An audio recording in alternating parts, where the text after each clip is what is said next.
प्रधानमंत्री को नोटबंदी करने से पहले तो ये कार्य करना चाहिए, जो क्रिमिनल टाइप के नेता आ रहे हैं उसको रोकने के लिए कानून बनाना चाहिए। नोटबंदी से तो काला धन वापस आया ना सर? नोटबंदी से काला धन कहां से वापस आ गया?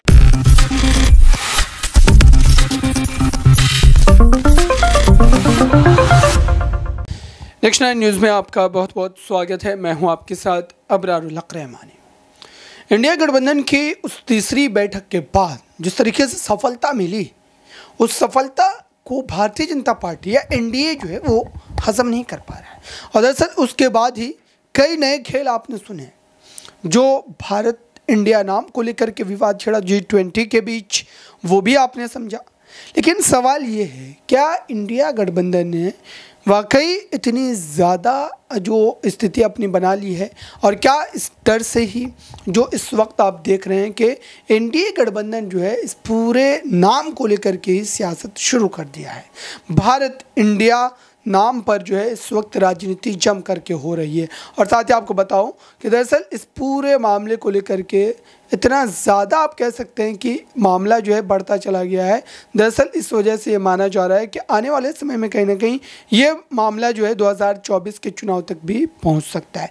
लेकिन उससे पहले आप समझिए कि इसमें एनडीए की हैसियत क्या है। दरअसल हिंदी बेल्ट का जो पूरा इलाका है, वहाँ की तमाम बड़ी पार्टियाँ इंडिया गठबंधन के साथ है, और एनडीए में छोटी छोटी पार्टियाँ जो नॉर्थ ईस्ट की है उनको शामिल किया गया। और बेहतर ढंग से समझने के लिए देखिए हमारी इस खास रिपोर्ट को। कॉन्फ्रेंस, पवन खेरा की प्रेस कॉन्फ्रेंस, कन्हैया कुमार का भाषण, कैसे देखते हैं? लगातार राजनीति जो है अब कुर्सी के खेल में तब्दील होती हुई नजर आ रही है। देखिए, सबसे पहले तो अगर आप कन्हैया का भाषण या अरविंद केजरीवाल का भाषण को आप अगर देखेंगे तो उसको आप पॉलिटिकल भाषण कह सकते हैं, ठीक है। लेकिन जो कैग की रिपोर्ट है वो तो पॉलिटिकल भाषण नहीं है, वो तो सरकार की ही एक संस्था है कैग, जो कि अपनी रिपोर्ट पेश की है कि गवर्नमेंट के जो भी मतलब कार्य किए गए हैं रोड बनाने में, जो 18 करोड़ रुपए प्रति किलोमीटर जो है रोड का प्राइस होना चाहिए, उसको बढ़ा करके सरकार जो है 250 करोड़ यानी सीधे लमसम 13 गुना ज़्यादा जो है वो कर दिया गया। तो ये तो मतलब साफ नज़र आ रहा है कि ये घोटाला हुआ है इसमें। और ये कोई मतलब नेता ये चीज़ नहीं बोले हैं, ये तो उनका ही एक संस्था कैग जो है जो रिपोर्ट सरकार की देती है वही दी है। तो इसमें तो एकदम निश्चिंत 100% घोटाला हुआ है ये नरेंद्र मोदी की सरकार के द्वारा, बीजेपी की सरकार के द्वारा। लेकिन अभी अरविंद केजरीवाल इस प्रश्न को लगातार विधानसभा में उठाते नजर आ रहे हैं कि मेहुल चौकसी की बात कर लो या कोई भी मोदी की बात कर लो, इनको भगाया नहीं गया है, ये भागे नहीं भगाया गया है, ये बात माफ़ कीजिएगा, ये बात उन्होंने कही है। और राहुल गांधी की इसी शब्द पर मोदी संयम को लेकर जो है मानहानि का केस आपने देखा था। क्या आपको लगता है कि राहुल गांधी की बात अरविंद केजरीवाल की भी सदस्यता खत्म हो जाएगी, क्योंकि लगातार अब घिर रहे हैं? नहीं, अब ये अरविंद केजरीवाल का सदस्यता नहीं खत्म कर पाएंगे, अब मोदी जी घिर रहे हैं। मोदी जी जो है, बीजेपी सरकार घिर रही है, अब वो एक्सपोज हो रही है। बीजेपी गवर्नमेंट जो है धीरे धीरे एक्सपोज हो रही है जनता के सामने। सॉरी, अब जो है ये किसी भी नेता पे कार्रवाई नहीं कर पाएंगे, क्योंकि जो भी है इनका जो भी गलत कार्य है, भ्रष्टाचारी इनको बचाने का जो इनका बीजेपी गवर्नमेंट का तरीका है, एक तरफ किसी को बोलेंगे 70,000, इनमें देख लीजिए आप शुरू से लेकर के बीजेपी गवर्नमेंट में शुरू से लेकर के अभी एक भ्रष्टाचारी थे, आसाम के मुख्यमंत्री बना दिए गए, उन पर भी ये आरोप लगाते थे। उस पर तो कोई दूसरा आरोप नहीं लगाता था। जब वो कांग्रेस में थे तो एकदम चीख के नरेंद्र मोदी कहते थे अरे भ्रष्टाचारी है, भ्रष्टाचारी है। अब तो वो अपने गोद में उनको बैठा लिए, अब वो भी वैसे व्यक्ति को, भ्रष्टाचारी व्यक्ति को आसाम का मुख्यमंत्री बना दिए।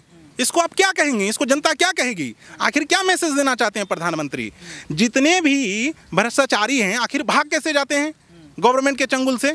आप तो गरीब अगर जनता कुछ भी लोन लेती है तो गवर्नमेंट उसको पकड़ लेती है, बैंक वाला पकड़ लेता है। लेकिन जो बड़ा बड़ा नेता है, ये लोग, ये बड़ा बड़ा बिजनेसमैन हैं, ये लोग पैसा लेकर के भाग कैसे जाते हैं? इसलिए भाग जाते हैं क्योंकि ये लोग चुनाव में फंडिंग करते हैं, गवर्नमेंट को फंडिंग करते हैं। आप ही देख लीजिए, ये मोदी जी अपने भाषण में कहते हैं कि कांग्रेस भ्रष्टाचारियों की सरकार है, ठीक है। कांग्रेस का निर्माण कब हुआ था? 1885 में ए.ओ. ह्यूम किए थे। और बीजेपी का कब निर्माण हुआ है? 1980 के लमसम, ठीक है, 1980 में। इसका पार्टी फंड 6,000 करोड़ रुपया है और कांग्रेस का पार्टी फंड 1,200 करोड़ रुपया है। तो कितना अंतर है? आखिर तुमको 6,000 करोड़ रुपया किसने दे दिया? उसका जांच होना चाहिए नहीं? मेरा तो मांग है कि इन जो भी मतलब पार्टी फंड होता है, जितने पॉलिटिकल पार्टी का है, सबको आरटीआई के दायरे में आना चाहिए, क्योंकि सारे लोग चोर हैं, मैं एक को नहीं बोल रहा हूँ, सारे लोग करते हैं इस तरह का। तो कोई कुछ कम करता है, कोई कुछ ज़्यादा करता है। तो बीजेपी जो है एक्सेस कर रही है, तो एक्सेस करेगी तो एक तरह से गुबार जनता के अंदर जो रहता है वो तो फूटेगा ही सरकार पे। अब इनका जो है जनता का गुबार फूटने लगा। देश के प्रधानमंत्री नरेंद्र मोदी ने 15 अगस्त को ये बात बोली है कि भ्रष्टाचार कम हुआ है। बीजेपी के आने से भ्रष्टाचार कम हुआ, इसको आप नहीं मानते हैं? भ्रष्टाचार कम नहीं हुआ है, बढ़ गया है इसमें बीजेपी के गवर्नमेंट में। कैसे? हर संस्था में भ्रष्टाचार है। लॉ मिनिस्ट्री जो है पैनल एडवोकेट निकालती है, ठीक है, उसमें अपने कार्यकर्ताओं को भर देती है। क्या ये भ्रष्टाचार नहीं है? जांच नहीं होना चाहिए लॉ मिनिस्टर का? आप क्यों नहीं दूसरे वकीलों को मौका देते हैं? ये तो भ्रष्टाचार ही है ना। आप प्रत्यक्ष ट्रांसपेरेंट रूप से आप पैनल एडवोकेट का बहाली कीजिए। आप अपने लोगों को घुसा दे रहे हैं। हर संस्था में ऐसा है, मतलब हर इंस्टीट्यूशन में ऐसा देखा जा रहा है। तो इसको क्या कहेंगे? करप्शन नहीं कहेंगे तो क्या कहेंगे? करप्शन सिर्फ मनी से करप्शन नहीं होता है, हर जगह करप्शन इन्होंने फैला रखा है, संस्था में करप्शन फैला रखा है। यूनिवर्सिटी जाइए तो इसके लोग सीनेट में भरे पड़े हैं, आखिर कैसे चुन के आ जा रहे हैं इसके लोग? राज्य में देखिए तो ये गवर्नर से गलत तरीके से कार्य करवाते हैं, जिसमें मुख्यमंत्री को कार्य नहीं करने देते हैं। यही सब तो हो रहा है ना अभी। तो इसको भी तो क्या करप्शन ही कहा जाएगा ना? ये सरकार का बदमाशी कहा जाएगा, गवर्नमेंट का बदमाशी कहा जाएगा ये। तो 9 सालों में का करप्शन आपको पता है, 70 सालों में कोई करप्शन नहीं हुआ है। 70 साल में भी करप्शन हुआ, इसलिए तो जनता हटाई ना कांग्रेस को। लेकिन जो जितना बीजेपी करप्शन किया है उतना कांग्रेस भी करप्शन नहीं किया था। ये ए राजा पे बार बार हंगामा करते थे बीजेपी वाले कि ए राजा भ्रष्टाचारी है, ठीक है, आरोप लगा था। तो उसको तो कांग्रेस वाला निकाल दिया था अपनी पार्टी से। बीजेपी के नेता पे जब आरोप लगता है, बीजेपी तो आरोपियों को ही अपने पार्टी में मिला लेती है। अजित पवार डिप्टी सीएम बना दिया। कुछ दिन पहले प्रधानमंत्री खुद चिल्ला करके बोल रहे थे महाराष्ट्र में 70,000 करोड़ लूट लिया, 70,000 करोड़ लूट लिया। तो भैया आपने अपने पार्टी में क्यों शामिल किया उनको? आखिर क्या हमदर्दी है आपको? ऐसे ही उनको जुमलेबाज नहीं बोला जाता है। प्रचार किए कि 15 लाख करोड़ जो है मतलब वो आ जाएगा सभी के खाते में। कहाँ आया 15 लाख करोड़ रुपए? आप तो जनता से इमोशनल अटैचमेंट होकर के आप वोट लिए हैं। उस तरह का लोगों को सच्चे नेता को चुनना चाहिए, इस तरह के जुमलेबाज और झूठेदार नेता को नहीं चुनना चाहिए। ये बार बार परिवारवाद कहेंगे और अपने ही पार्टी में मतलब जो है इतने परिवारवाद इनके भरे पड़े हैं कि गिनाने लगूं तो समय खत्म हो जाएगा। पवन खेरा ने लगातार ये बात कही है कि चीन, आरएसएस और बीजेपी का कनेक्शन, ये बात कही गई है, इस पर आपको भरोसा है? नहीं, ऐसा तो नहीं है, ये चीज़ मैं नहीं मानता हूँ कि, लेकिन तब भी जो है रिलेशन जो होता है, चाइना जो है बड़ा कंट्री है, अब हर चीज़ तो इंडिया बनाएगी नहीं, तो इसको प्रत्यक्ष रूप से हर देश को जो है ग्लोबली जो है हर देश को दूसरे देश पे डिपेंड रहना पड़ता है। ऐसा नहीं, ये चीज़ मैं नहीं मानता हूँ। अच्छा, क्योंकि पवन खेरा लगातार ये बात कह रहे हैं कि अगर एक समय ऐसा था जब जवाहरलाल नेहरू और तमाम लोग जो थे वो चीन से डायरेक्टली लड़ने के लिए तैयार होते थे, चीन को आईना दिखाने का काम करते थे, लेकिन देश के प्रधानमंत्री चीन के मुद्दे पर भी शांत हैं। ये बात अरविंद केजरीवाल भी कह रहे हैं और तमाम विपक्ष की पार्टियों के नेता भी कह रहे हैं। इसमें सच्चाई नजर आती है? देखिए, ये समय लड़ने का नहीं है, ये समय शांति का है, विकास का है। अगर पिछले समय में कुछ हुआ है उस तरह का तो ठीक है, लड़े हैं, लेकिन ये समय जो है अपने देश को विकास के गति पे बढ़ाने का है। इस वजह से लड़ाई तो मतलब होना नहीं चाहिए किसी भी देश में, ये सही नहीं है। जो भारत देश अभी है ठीक है। और क्या घोटाले आपने देखे 9 सालों में? आपने लगातार बातें तो कही हैं, और कुछ नजर आता है जिस पर? बहुत सारा व्यापम घोटाला है एमपी में, चावल घोटाला है छत्तीसगढ़ में, कितने बहुत सारे घोटाला हैं। तो ये सब तो बड़ा बड़ा घोटाला है, इसका तो जांच होना चाहिए, लेकिन जांच करते कहाँ हैं?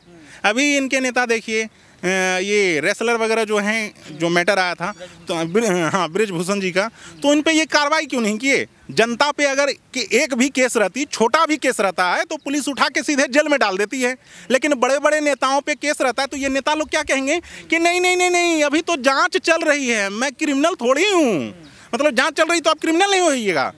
ऐसे नेताओं पे तो कम से कम चुनाव आयोग को 20 साल तक पाबंदी लगा देना चाहिए। आप अभी देख लीजिए, भोपाल की सांसद जो है मतलब बीजेपी की है, ठाकुर जी, प्रज्ञा ठाकुर जी, वो क्या जमानत पे है, बरी तो नहीं हुई है। आप जमानत को क्या अपराधी आप नहीं मानिएगा? मतलब जिसको जमानत मिल गया वो अपराधी ही होता है ना, उसको बरी तो नहीं किया गया। आप जो क्रिमिनल है उसको आप निकाल के जमानत दिलवा करके आप लोकसभा संसद में भेज दें, तो ये क्या चीज़ है? प्रधानमंत्री को नोटबंदी करने से पहले तो ये कार्य करना चाहिए, जो क्रिमिनल टाइप के नेता आ रहे हैं उसको रोकने के लिए कानून बनाना चाहिए। नोटबंदी से तो काला धन वापस आया ना सर? नोटबंदी से काला धन कहाँ से वापस आ गया? तो आपने देखा दर्शकों, अब इस रिपोर्ट के देखने के बाद, इस बयान को सुनने के बाद ये साफ तौर पर अंदाज़ा लगाया जा सकता है कि इसका असर आने वाले चुनाव 2024 पर कितना ज़्यादा पड़ सकता है। या तो इंडिया गठबंधन वालों को नुकसान होगा या फिर एनडीए को, क्योंकि अभी भी हालात कई तरीके से बदलते नजर आ सकते हैं। इस खास रिपोर्ट में बस इतना ही। जुड़े रहिए बड़ी खबरों के लिए नेक्स्ट 9 न्यूज़ के साथ।